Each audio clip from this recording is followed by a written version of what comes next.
Do you remember those simple but cheap meals black mothers made in the 60s, the ones kids couldn't get enough of? In kitchens filled with more love than money, these dishes did more than just fill bellies. They warmed hearts and brought families together. How is it that something born from hardship could taste so much like home? Smothered neck bones with rice wasn't just a meal, it was an experience, a ritual that began as soon as the sun came up. The kitchen filled with the sounds of sizzling oil and the tantalizing aroma of seasoned meat wafting through the entire house. Black mothers had an uncanny ability to take the cheapest, most overlooked cuts of meat and turn them into something extraordinary. Neck bones, often the least desirable part of the pig or cow, became a flavorful masterpiece in their hands. After being seared in a cast iron pan to develop a rich, deep color, the neck bones would slowly simmer in a savory onion gravy until the meat practically fell off the bone. The rice served as a perfect companion, soaking up every drop of that rich, seasoned gravy, like a promise that no one would ever go hungry. By the time the meal was ready, the kids were lined up with plates in hand, eager for a taste. This was more than just dinner. It was a moment of unity, a tradition passed down through generations. The meal was hearty, humble, and soulful all at once, proving that flavor wasn't about wealth. It was about the love and patience poured into the dish. Smothered neck bones with rice turned what could have been a struggle into comfort, poverty into pride, and the most basic ingredients into something sacred. Every bite carried the taste of home, hard work, and family. Hot water cornbread was the taste of love, born from simplicity. There were no fancy ingredients here, just cornmeal, a pinch of salt, and boiling water stirred together until it thickened enough to form small cakes. But when those little patties hit the hot oil of a cast iron skillet, they transformed into something unforgettable. The crispy golden edges gave way to a soft, fluffy center, and the sound of them frying was like a song that filled the kitchen. Black mothers didn't need measuring cups or precise recipes.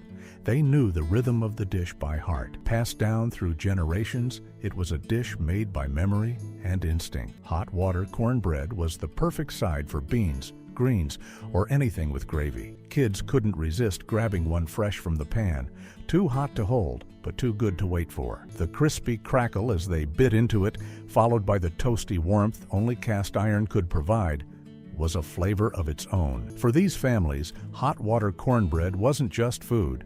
It was survival, family, and comfort all wrapped up in one. It stretched meals when resources were tight, but somehow it always felt like an abundance. For families who had little, it was a testament to the power of simplicity and love, that even when you had just a little, you still had more than enough. For many kids growing up in the 1960s, the scent of fried bologna might have been the very definition of comfort. That unmistakable sizzle as the meat hit the hot skillet was a signal that lunch, or sometimes even dinner, was taken care of, even when the fridge was nearly empty. With a few simple ingredients, black mothers could turn a 50-cent pack of bologna into a meal that tasted like happiness. As the bologna fried, the edges curled into little cups, the fat rendering down into a crispy, golden perfection that made it taste better than steak. All it took was a slice of soft white bread, a smear of mustard or mayonnaise, and if you were lucky, a slice of tomato. That was it. Yet somehow this simple sandwich became a favorite, filling not just stomachs, but hearts as well. It wasn't just a quick fix for a hungry family.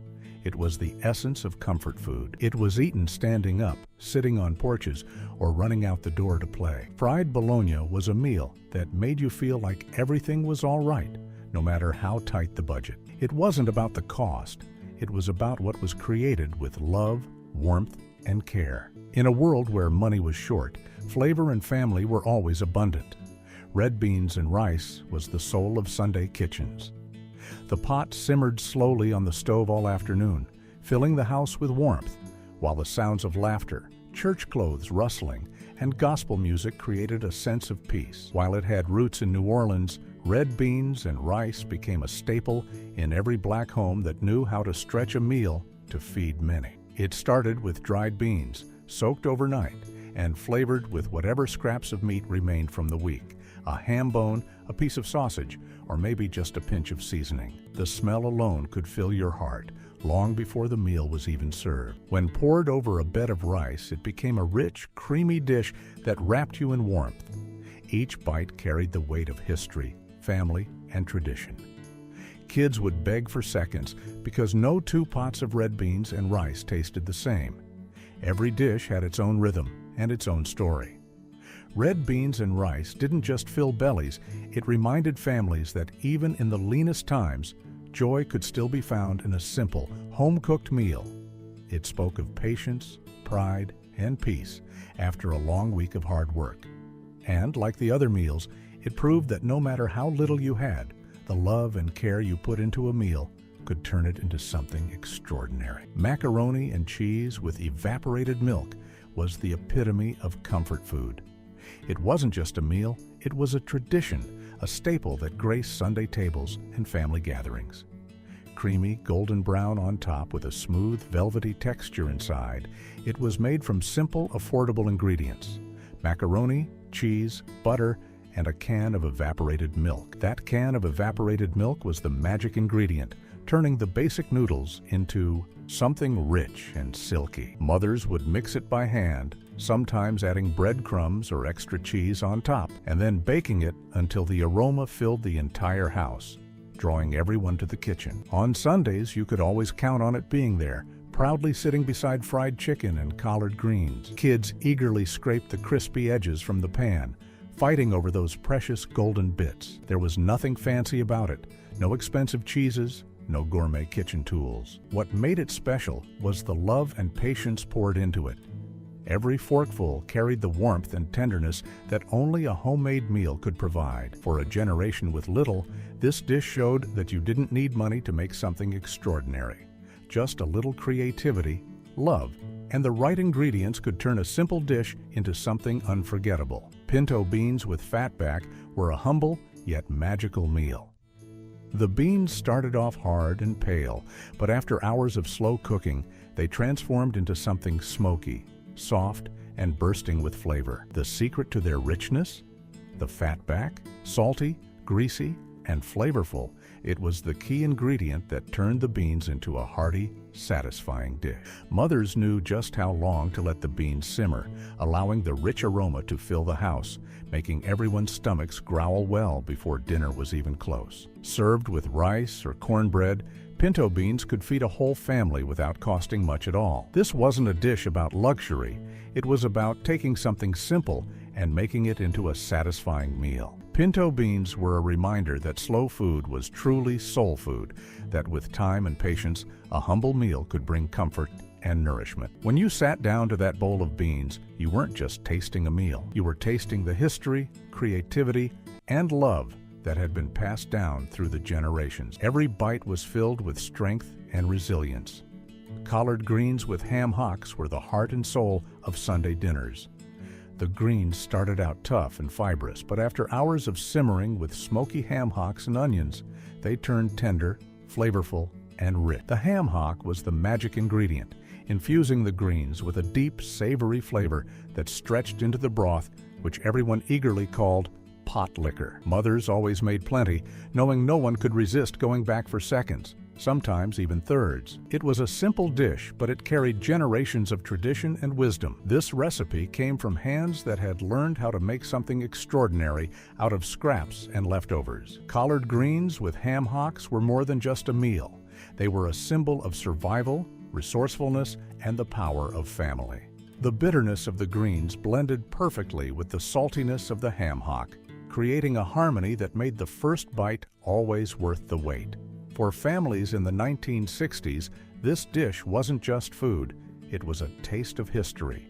Love and heritage simmered to perfection, passed down through the years from one generation to the next. Candied yams were the sweetest thing to come out of a humble kitchen, turning ordinary ingredients into something rich and heavenly. Peeled, sliced, and baked with butter, sugar, and a touch of cinnamon, they became a caramelized treat that everyone looked forward to. On Sundays or special occasions, the smell of the yams baking in the oven was enough to have kids rushing to the table, drawn by the scent of sweetness.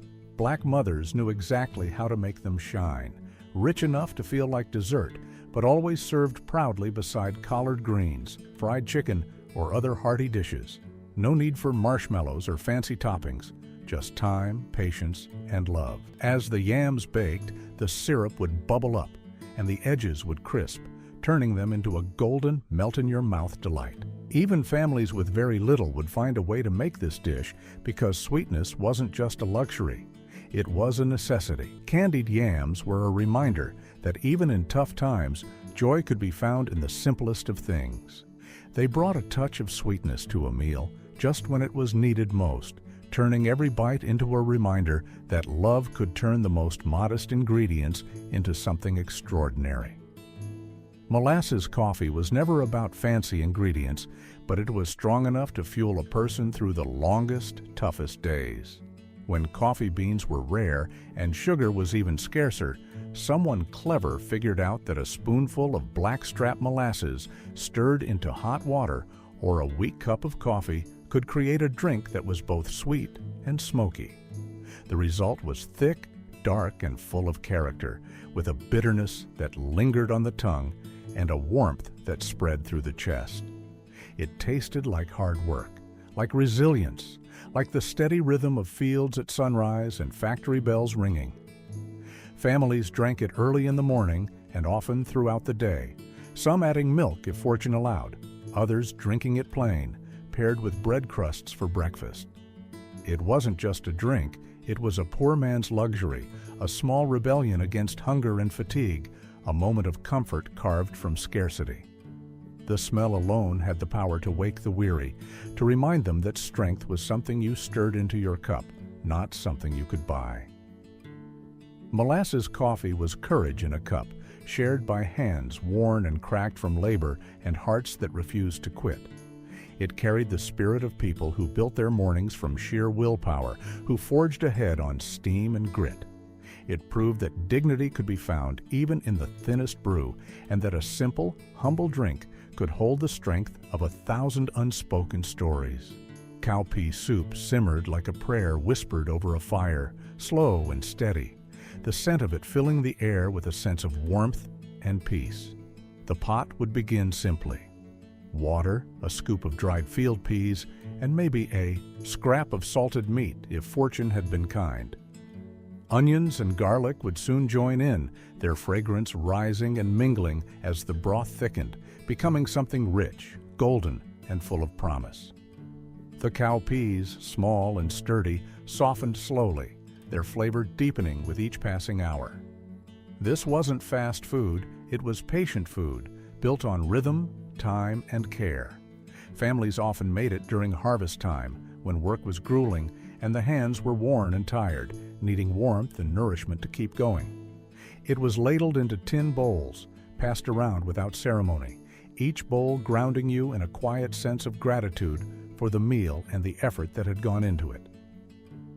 Sometimes cornbread would float on top, soaking up the last drops of broth like an offering, a simple yet perfect companion to the hearty soup. The soup tasted of earth, of labor, of the kind of simple things done well over time. Cowpea soup wasn't just a meal, it was a memory, a connection between generations who had learned how to make plenty out of what little they had. It was food that nourished both body and spirit, humble yet whole, strong yet soothing. Even now, its scent carries with it that same promise. Comfort isn't about what you have, but what you give. And it's in those small, simple moments where the true richness of life is found. Chitlins holiday feast once served as a centerpiece for winter celebrations with an unforgettable aroma that marked the occasion as much as the labor-intensive process of preparing it.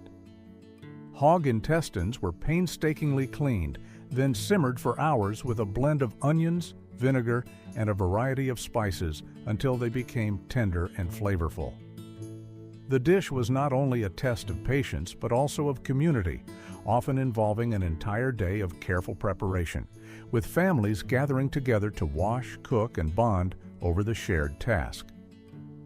Served alongside hot sauce and cornbread, chitlins carried a deep history tied to the practice of using every part of the animal, a tradition that originated out of necessity during slavery and evolved into a symbol of resilience and resourcefulness. Despite the pungent scent that would fill homes and neighborhoods, this dish represented abundance, pride, and the strength of family, particularly during Christmas and New Year celebrations. Elders would reminisce about the past, passing down the intricate methods needed to ensure the dish was both safe and delicious, while younger generations learned to appreciate its cultural significance. Though in many places, health concerns and changing tastes have caused chitlins to fade in popularity, the tradition remains alive in the memories of those who carry it forward, standing as a testament to perseverance, community, and the celebration of heritage. Hog maw and potatoes was a dish that transformed thrift into comfort and hard work into flavor. Hog maw, the lining of a pig's stomach, was carefully scrubbed, seasoned, and stuffed with a hearty mixture of diced potatoes, onions, and spices before being boiled to tender perfection. As it cooked, the aroma filled the house, warm and inviting, offering a reminder of something simple, yet deeply satisfying. It was a meal that embodied the idea that nothing from the hog should go to waste, showing that the finest meals weren't always made from the most expensive cuts, but rather from resourceful hands. The flavors were rich and earthy, with a perfect balance between the soft potatoes and the chewy, savory casing of the hog maw. This was the kind of dish that stayed with you, not just in your stomach, but in your memory.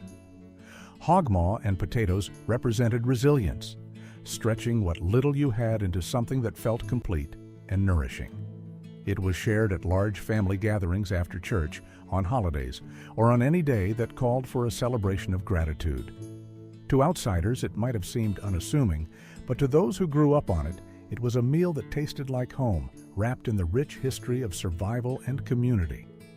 A meal like this didn't just fill the body, it fed the spirit, instilling a sense of pride in turning what little was available into something special. Pickled watermelon rind was a cherished way to turn summertime scraps into something both bright and memorable, when wasting food was never an option.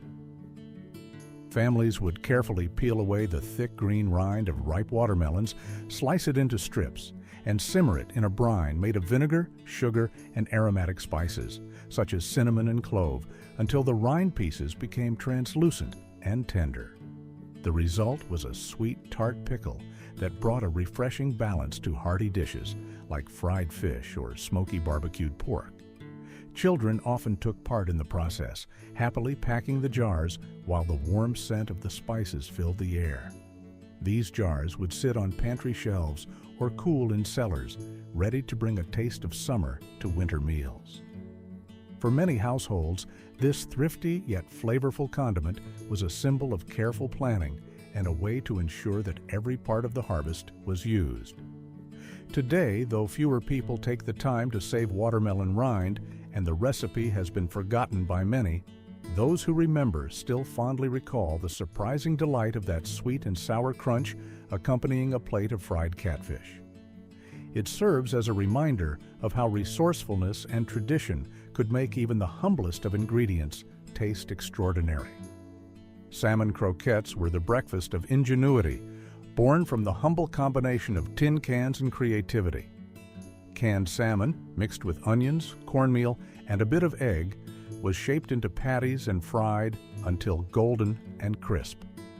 The smell of them sizzling in the skillet filled the house like a promise that the day would unfold just fine. Crunchy on the outside, tender on the inside, these croquettes packed more flavor than their simple ingredients suggested. The sound of them frying was like music, a testament to a meal that could stretch to feed the whole family. Served with grits, biscuits, or a dollop of mustard, they transformed an ordinary morning into something unforgettable. These croquettes were more than just a dish. They were survival dressed in the comfort of good food. They proved that scarcity never dulled creativity. Hearty enough to fuel men heading to work and delicious enough to make children smile, the golden crust glistened like a small victory in the pan. Salmon croquettes were not just food, they were a triumph of spirit and taste over circumstance. Blackberry molasses cobbler was a sticky, smoky dessert that found its home in cast-iron skillets, made to be enjoyed on long summer nights. The blackberries, picked wild from fence lines and hedges, left their juice staining fingers and filling the air with laughter. Mixed with dark, rich molasses and a handful of sugar, the berries transformed into a fragrant, bubbling filling. Over this, a crust was poured, sometimes biscuit dough, sometimes a simple batter, before being baked until the edges burned just enough to taste like smoke. The cobbler was messy, imperfect, but that was part of its charm. The syrup thickened into a glossy, black glaze that clung to each bite, balancing sweetness with a subtle bitterness. It was served hot, often with milk or cream, but it didn't need any help. Blackberry molasses cobbler tasted like the work of a long day, and the reward that came after. It was a dessert that reminded families that sweetness could endure even in tough times, and that joy could rise from the thorns. Wild muscadine grape jam brought the essence of late summer woods straight to the breakfast table with its deep, rich purple shine. Children and parents alike would wander along fence lines and wooded edges with baskets in hand, hunting for the thick-skinned muscadines that thrived in the southern heat. Once gathered, the grapes were boiled gently until their skins burst and the pulp softened, filling kitchens with a fragrant blend of honey and earth. The juice was then strained, mixed with sugar, and cooked again until it thickened into a jam so rich it could be spread over biscuits or swirled into morning porridge. Families cherished each jar, knowing the muscadines grew wild and free, requiring only careful hands and patience to transform into something sweet.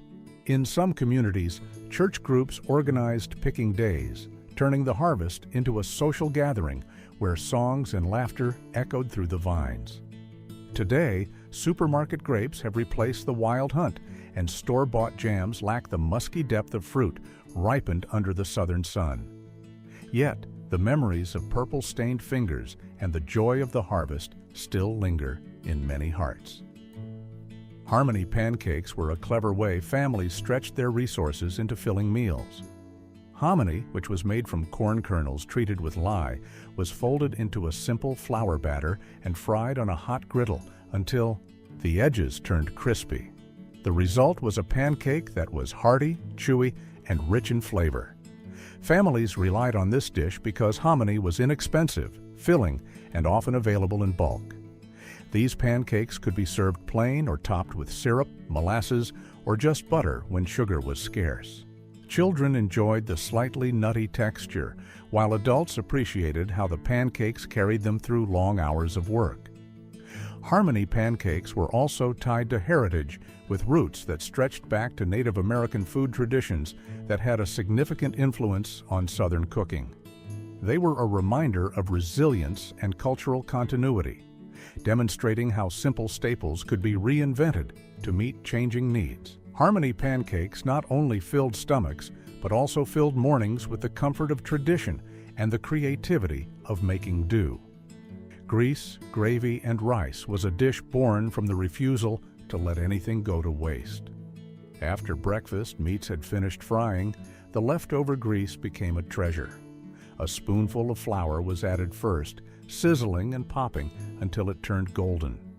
Then milk or water was poured in slowly, thickening into smooth, velvety gravy. That hot, savory gravy was poured over white rice, transforming what seemed like nearly nothing into something hearty. It was salty, creamy, and smoky all at once, the kind of food that filled the house with an irresistible smell and the stomach with satisfaction. Parents called it breakfast, but it could easily carry a family through an entire day. It came from kitchens that spoke the language of survival, where flavor was earned through thrift and patience. Kids grew up thinking of it as comfort food, unaware that it was born from rationing and hardship. Grease, gravy, and rice was more than just a recipe. It was a declaration that no meal, no matter how simple, was too small to matter. Every bite was a promise that the family would be fed, even in lean times.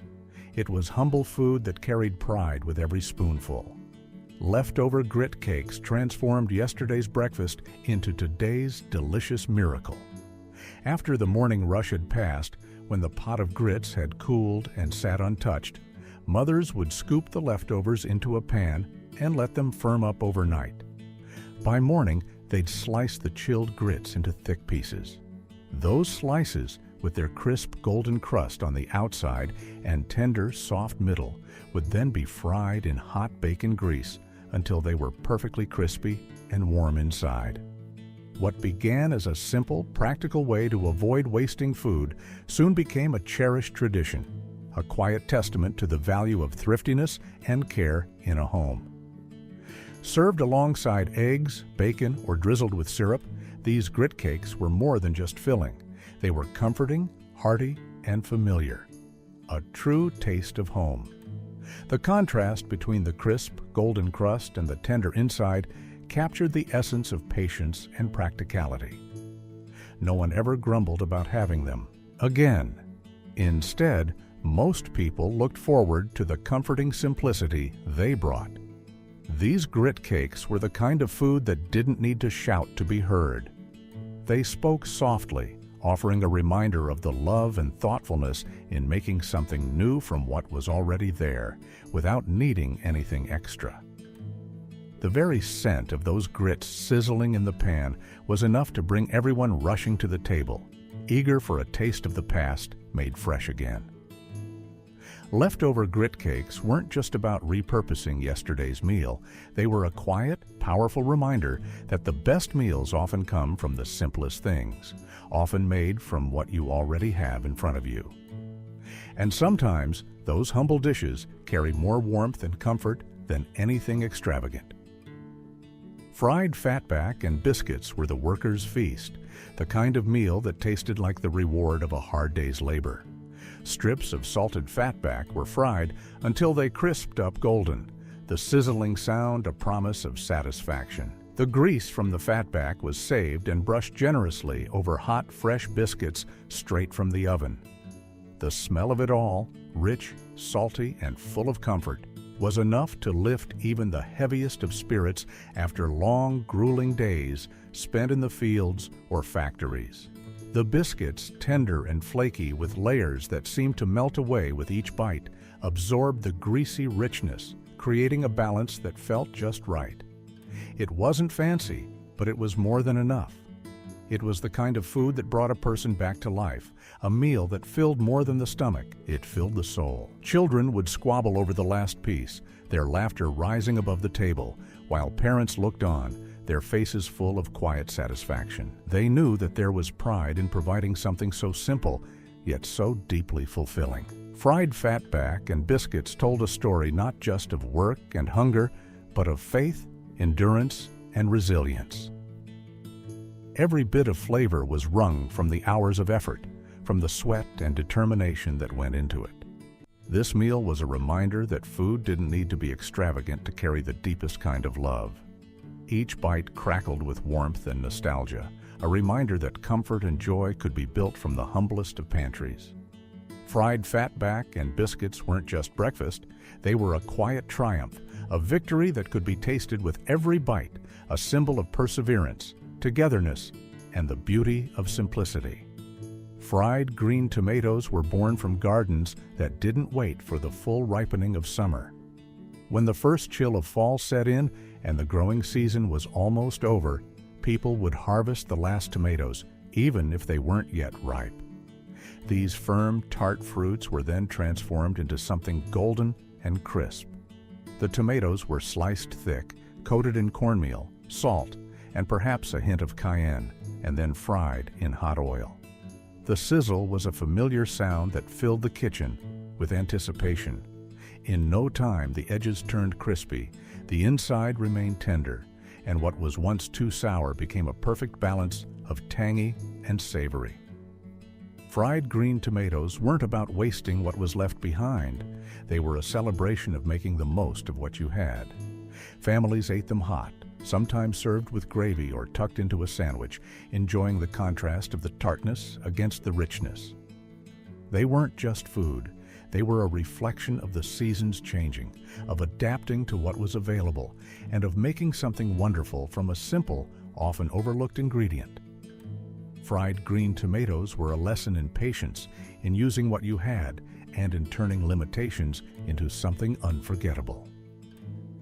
Homemade chow chow relish added a sharp, tangy crunch to plates filled with hearty greens, beans, and smoked meats. Chopped cabbage, onions, peppers, and green tomatoes were simmered with vinegar, mustard seeds, and sugar until they became a tangy, flavorful condiment that could last long after the growing season had passed. Each family had their own version of chow chow, some sweet, others with more heat, each one reflecting the unique touch of the cook. This relish was the perfect counterpoint to rich dishes like smoked pork or pinto beans, cutting through the heaviness with its bright flavor. In late summer, neighbors would gather to chop the vegetables together, sharing stories as large pots simmered over outdoor fires. Jars of chow chow, glowing with golden green hues, lined pantry shelves, promising flavor long after fresh produce had faded away.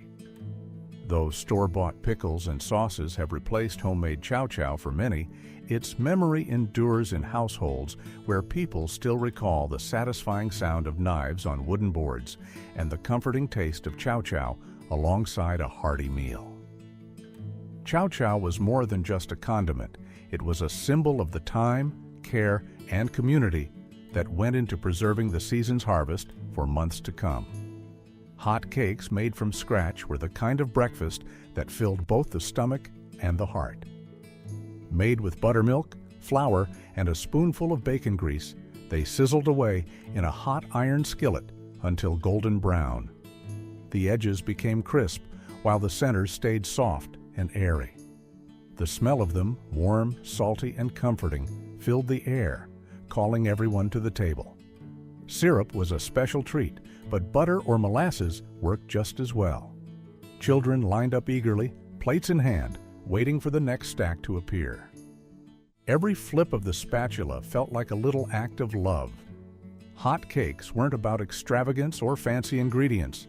They were about the comfort of home and the joy of sharing a simple meal together. The bacon grease added a richness that stayed with you long after breakfast ended. The sound of sizzling batter and laughter mixed together, filling the kitchen with warmth. Hot cakes were never about abundance, but about making the most of what was on hand. They were perfect in their simplicity, a reminder that the best meals don't need luxury or excess. They only need care and love.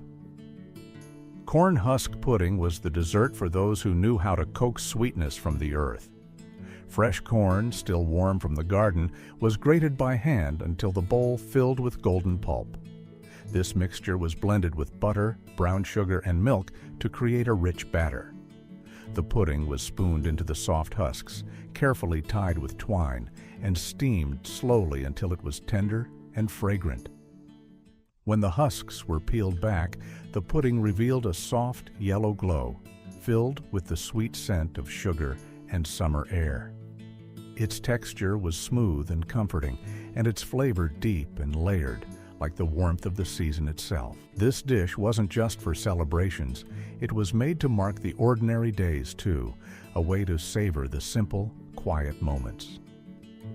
The sweetness wasn't hurried, but built slowly, gently over the simmering pot. The husks were more than just wrappers. They were vessels of tradition, holding together the flavor, the memory, and the time. Every bite carried the taste of patience, of hands that knew how to take something humble and turn it into something extraordinary. Corn husk pudding wasn't about extravagance. It was about making the most of what you had, about creating something beautiful from simplicity. It was proof that sweetness doesn't need luxury, only the wisdom to cherish what you already have. A slow song of the southern kitchen, warm and enduring, this pudding carried with it a quiet kind of magic. Green tomato pie was a reminder that waste was never an option, even when the frost was threatening to ruin the last of the garden's bounty. When the cold winds came, Cooks would gather up the firm, unripe tomatoes and treat them just like fruit.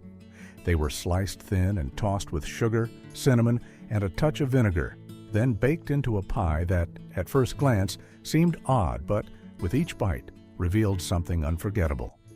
The tartness of the tomatoes, balanced by the sweetness of sugar and spice, created a flavor combination that was both surprising and irresistible. Green tomato pie transformed the concept of scarcity into something beautiful, turning what was left behind into something cherished. It became a dish passed down between families, one that didn't need to be written down, just whispered between neighbors, shared from one hand to another. The first bite might confuse the senses, part apple, part citrus, but it was always comfort, always love. It was a lesson in making the best of what you had, in seeing beauty in what others might overlook. Green tomato pie taught that even in times of scarcity, wonder could still blossom. It was a reminder that ingenuity and creativity could turn what was seemingly useless into something extraordinary. Potato candy may seem strange, but in many African American households, it was a beloved and practical treat. Mashed potatoes, simple and humble, were combined with powdered sugar to form a dough that could be rolled out and spread with peanut butter. The dough was then rolled into logs and sliced into bite-sized pinwheels. It required no expensive ingredients and was a treat that could stretch through lean times. The sweetness of the sugar and the richness of the peanut butter combined in a surprisingly delightful way. Children especially loved the candy, not just because of its taste, but because it looked fun, like little treats to savor even when times were tight. Potato candy was a common sight during holidays and family gatherings, where colorful slices would sit proudly on the table, a testament to creativity in the face of necessity. Though it may sound odd today, this candy was a symbol of resilience, a way of taking what was available and making something joyful out of it. Even though it's not made much anymore, potato candy remains one of those recipes tied to memory, heritage, and the resourceful spirit that defined past generations. It was proof that, even in hard times, joy could be created in the kitchen with just a little imagination. Buttermilk pound cake was the scent that called everyone from their corners of the house. It was the dessert that made children drop their toys and men pause their work, all to follow the mouth-watering aroma wafting from the oven. Dense, buttery, and golden, it was always baked in a bundt pan, the shape as familiar as the scent itself. Mama would pour the batter thick and smooth, humming to herself as she scraped the bowl clean. Long before the timer rang, the smell would fill the entire house, setting the stage for the crisp crust that would form, delicate enough to flake under your fingers. The inside was moist, soft, and rich like memory itself, melting in your mouth. It was sliced thin for company and thick for family, always served with a smile. Whether it was Sunday supper, a neighbor's visit, or a homecoming, there was always a place for pound cake at the table. The sweetness was never overpowering. It was steady and comforting, never loud. It wasn't about indulgence or fancy decorations. It was about making something perfect with what was already in the pantry. No need for icing when your heart was already full. Every bite tasted like care, and the smell lingered long after the last slice was gone. Buttermilk pound cake wasn't just dessert. It was home, it was warmth, and it was love, baked slow and simple. It was the promise that no matter where life took you, there would always be room for you at the table, always room for a slice of cake and the comfort it brought. Peach cobbler with biscuit crust was the kind of dessert that made its presence known before you even saw it. The sweet scent of peaches, thickened with sugar and butter, would float through the air, wrapping around you like a warm embrace after church. Mamas would drop spoonfuls of biscuit dough on top. Never perfect, always just right. As it baked, the cobbler turned golden, its peaks cracking open to reveal syrup as thick as honey. Served straight from the skillet, it would hiss when the first spoon cut through, juices pooling beneath the crust. Vanilla ice cream was always a welcome addition, though nobody ever refused a serving. This dessert had the power to turn quiet moments into celebrations and leftovers into legends. Each bite tasted of sunshine, the sweetness of the fruit, the warmth of the oven, and the richness of the love stirred into it. Peach cobbler carried the spirit of summer, no matter the season, reminding everyone that joy is meant to be shared. Messy, sticky, and absolutely perfect, it proved that great flavor doesn't come from fancy tools, but from the heart behind the dish. Turkey necks and rice gravy made sure that no part of the bird went to waste. After the holiday turkey had been carved, the necks were simmered with onions, celery, and a bit of flour, turning into a rich, dark gravy. Poured over rice, it became a meal in itself. Simple, hearty, and packed with comforting flavor. The meat from the necks was tender, easily falling off the bone, and the gravy captured every bit of the bird's essence. In many homes, this dish became a quiet favorite, eaten the day after the big feast, when the celebration had slowed, but the warmth still lingered. It was the food of rest for tired hearts and hands, the kind of meal that made you want to close your eyes and savor the comfort of a full stomach. Turkey necks and rice gravy turned leftovers into love, showing that nothing was too small to be enjoyed and savored. Creamed peas on toast was the quiet triumph of a frugal kitchen where love transformed scarcity into satisfaction. When meat was gone, mothers turned to canned peas, butter, and flour to create something special. The butter melted in the pan, bubbling with warmth, and a spoonful of flour thickened it into a creamy roux. A splash of milk turned the mixture into a smooth, velvety sauce, coating each pea in a blanket of comfort. Simple white bread, browned in the oven or on a pan, waited as a base for the sauce to spill over.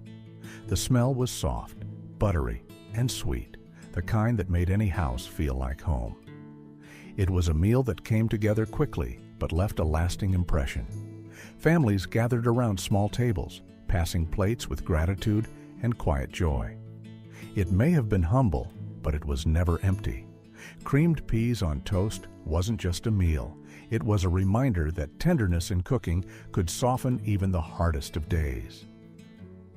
Cornmeal dumplings in tomato broth was a dish that felt simple but was deeply satisfying, a perfect balance of thrift and comfort in every bowl. The broth started with canned or fresh tomatoes, simmered down with onions, garlic, and seasoning to build a savory base. My grandmother would mix cornmeal with flour, salt, and water to form small dumplings, carefully dropping them into the pot. As they simmered, the dumplings absorbed the tang of the tomatoes and thickened the stew, becoming soft and tender. The smell alone would draw everyone to the kitchen, the aroma of corn and tomato promising something hearty without needing meat. Cornmeal was inexpensive and always on hand, a staple in southern kitchens. Tomato broth, too, was affordable, whether from a garden harvest or canned goods. Together, they made a meal that cost little, but provided plenty of warmth and comfort. Cornmeal dumplings in tomato broth turned two basic ingredients into a family favorite, proving that with care and simplicity, meals could be both memorable and satisfying. Chitterlings, or chitlins as they were lovingly called, were not for the faint of heart. They were for those who understood the value of patience, pride, and hard-earned tradition. These were the cleaned and boiled intestines of the hog, simmered down for hours until they became tender and fragrant. What some saw as scraps, others knew how to turn into a delicacy. Preparing chitlins was an act of devotion, an ongoing process that began with endless washing, followed by a slow simmer with onions, vinegar, and a mix of spices, filling the home with a smell that spoke of both hardship and heritage. It was a reminder that survival had its own taste, built through hours of care and tradition. Served with hot sauce and cornbread, chitlins weren't just food, they were history in a pot, a symbol of resilience and family legacy. On Christmas tables across the South, they weren't just eaten, they were respected. A tribute to making beauty from what others might cast aside, they carried the spirit of perseverance and the ability to take something humble and transform it into something to be honored. Rice and gravy supper was the embodiment of simplicity perfected. The kind of dinner that proved luxury had little to do with wealth or extravagance. A pot of soft, steaming rice sat waiting while the skillet worked its magic. The gravy began with the drippings saved from fried chicken, pork chops, or even a Sunday roast, scraped from the bottom of the pan and stirred with a wooden spoon until all the flavorful bits melted into the base. Flour and water were added to thicken the mixture just enough to coat the back of a spoon, and then came the pepper, plenty of it. When that golden brown gravy was ladled over the rice, it turned humble grains into something rich, creamy, and deeply comforting. Families gathered around the table, their worries seeming to melt away with every bite. It wasn't just food, it was comfort that filled not only bellies, but also hearts. Even without meat, this dish carried the taste of patience, care, and love. Proof that with only a single pan and a few ingredients, you could create something more than a meal.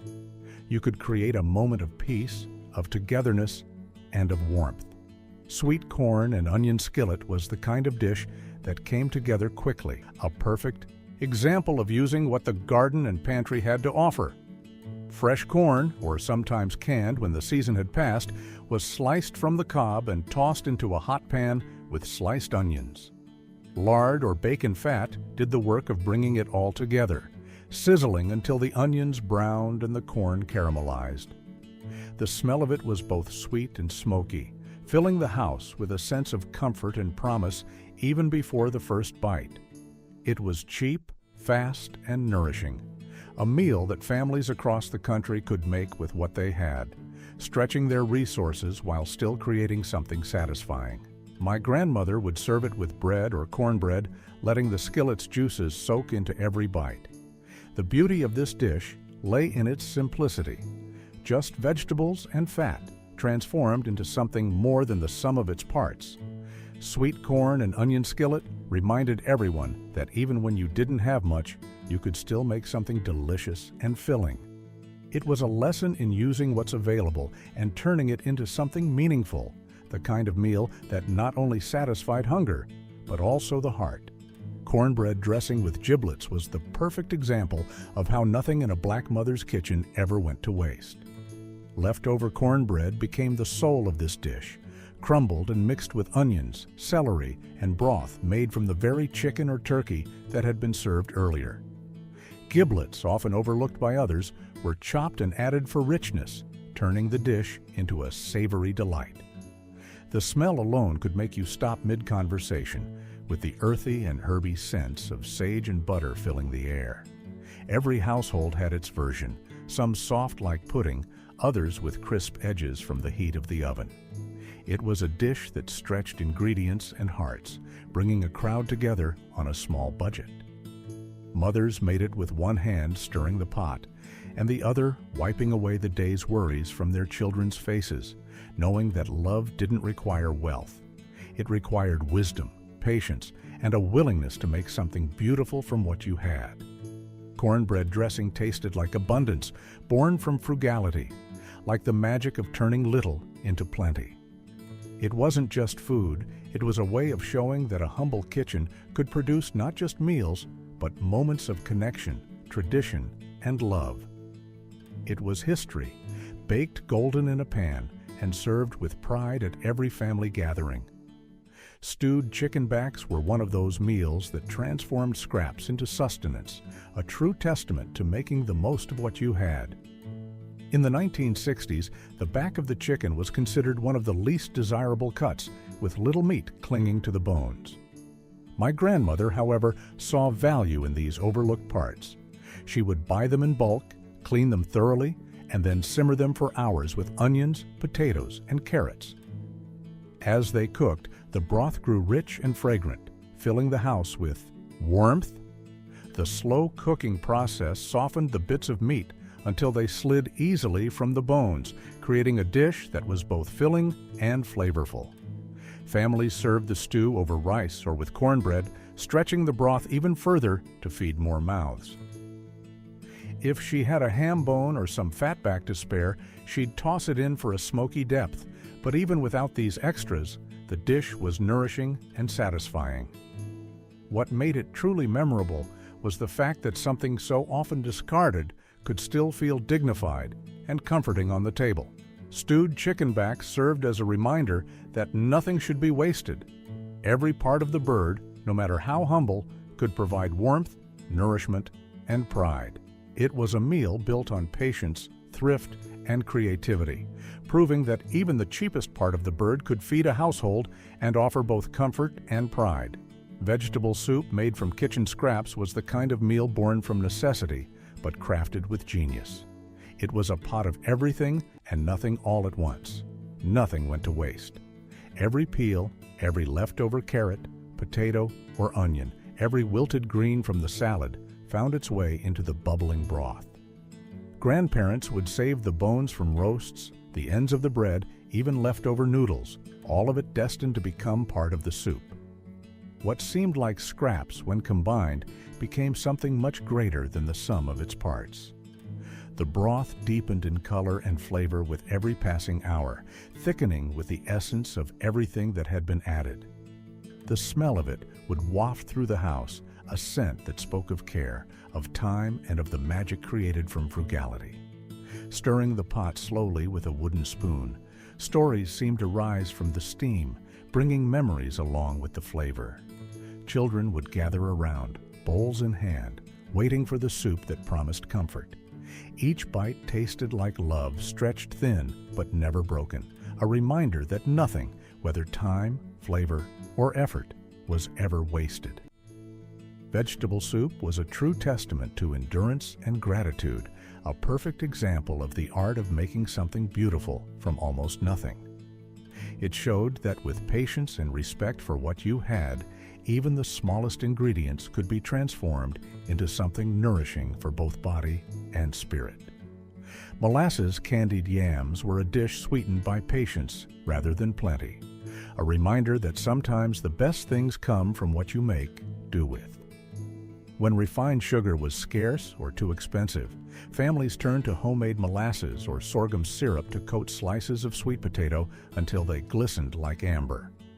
Slowly simmered in cast iron skillets, the yams would bubble under the glaze, filling the kitchen with a scent that was as deep and rich as memory itself.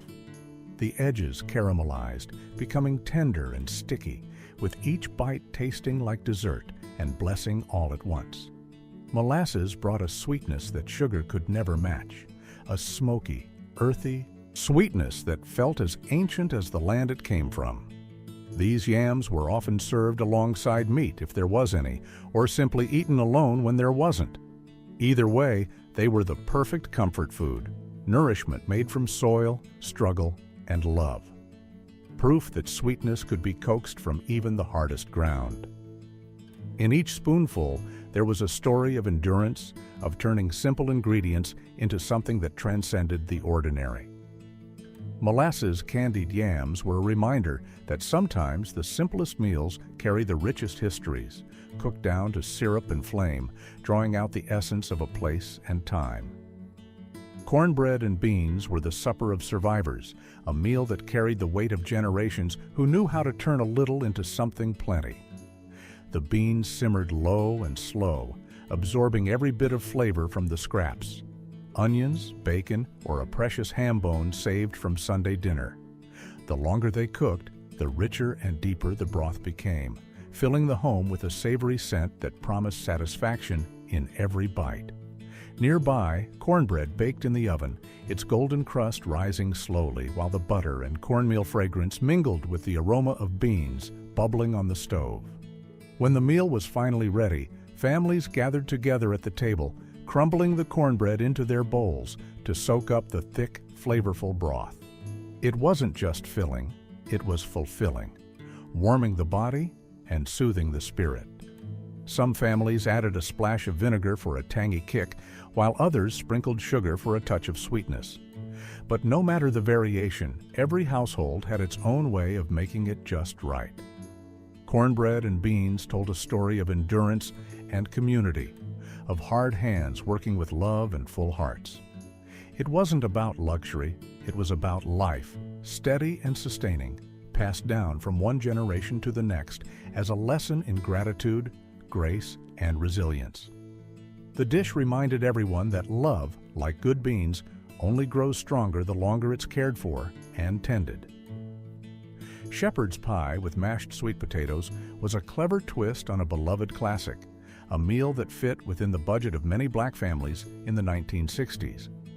Instead of expensive white potatoes, sweet potatoes from the garden were boiled, mashed, and spread over a hearty filling made from scraps of meat and vegetables.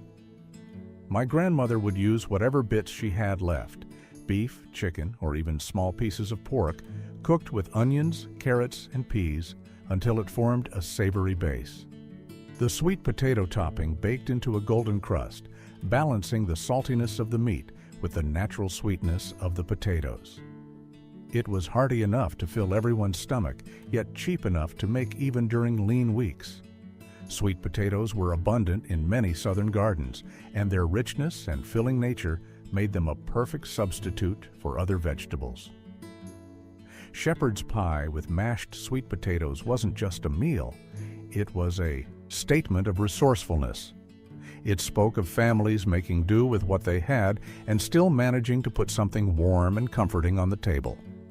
That golden crust on top represented thrift and care, a symbol of survival and love in every spoonful. It wasn't just food, it was ingenuity made tangible, a reminder that with a little creativity, even the simplest ingredients could come together to nourish and satisfy.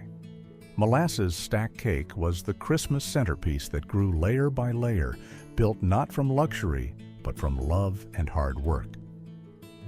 Each thin, golden brown cake was carefully baked on its own, brushed with warm molasses or sorghum syrup before the next layer was gently added on top. As the layers stacked higher, the cake became a towering symbol of care and tradition. The hardest part was always the waiting. For several days, the cake was wrapped tightly and allowed to rest, the syrup slowly soaking into each layer, turning the texture moist and tender. As time passed, the flavors deepened, becoming more complex and rich. In the end, time itself was an ingredient, one that couldn't be rushed. Molasses stack cake wasn't just a dessert, it was a labor of love, a symbol of patience, and a reminder that the best things in life, just like this cake, take time to develop. It became a cherished tradition, something to look forward to each year, not just for the taste, but for the effort and care that went into making it. Every bite was a reflection of the love and care poured into the cake, layered with memories and stories of family gatherings and holiday celebrations. Navy bean and ham bone soup was the meal that turned leftovers into legend. A dish that spoke of slow hours, full hearts, and the ability to make the most of what was on hand. The leftover ham bone from Sunday's meal went into a large pot with dry beans, onions, and water. From that humble start, magic was created. The pot simmered for hours, the beans softened, and the meat slipped easily from the bone. The broth turned smoky, thick, and fragrant, filling the air with a scent so rich it could stop a conversation mid-sentence. The soup became a family favorite, ladled into mismatched bowls, steaming and hearty, the kind of meal that made even the coldest house feel warm. Sometimes carrots or celery were added if there were any in the garden. Other times, it was just beans and hope. Each spoonful carried history of thrift, care, and kitchens where patience was part of the recipe. The soup was more than just a meal. It was proof that love, when given time and care, could nourish a family for days. It was a reminder that even in the smallest of things, you could find abundance. It was nourishment made from the bones of the past, feeding the present and carrying the wisdom of survival forward. Each bowl was a reflection of effort made worthwhile and a tribute to the joy of making something out of nothing. Sorghum syrup biscuits with milk were the kind of meal that showed how families could find sweetness even in times of struggle. Sorghum syrup, a more affordable alternative to sugar, was often kept in jars that seemed to last for ages. It was poured generously over hot, flaky biscuits fresh from the oven, creating a simple but satisfying dish. My grandmother baked the biscuits using just flour and lard, ingredients that were versatile and could be stretched across several meals. Once the biscuits were golden and ready, she'd split them open, drizzle them with syrup, and serve them with cold milk poured into glass tumblers. It was humble, yes, but also filling, a meal that gave tired workers and growing children the energy they needed. The sweetness of the syrup transformed the plain flour biscuits into something that felt special, even though it was just dinner. In the 1960s, this kind of meal reminded families that comfort didn't always have to come from meat or fancy dishes. It wasn't about extravagance.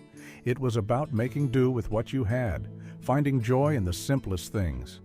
Sorghum syrup biscuits with milk became a symbol of resilience, showing that even the hardest days could be softened by a little sweetness. The last bite always tasted like gratitude, the kind that lingers long after the last spoonful or the empty bowl. One spoonful, and suddenly the whole world seemed to slow down, if only for a moment. If these dishes took you back to memories of your mama's kitchen or made you feel a longing for days gone by, share your favorite meal in the comments. Give this video a thumbs up and subscribe so we can keep serving up stories that taste just like home. Stories that remind us of where we came from and the warmth that can be found in every meal.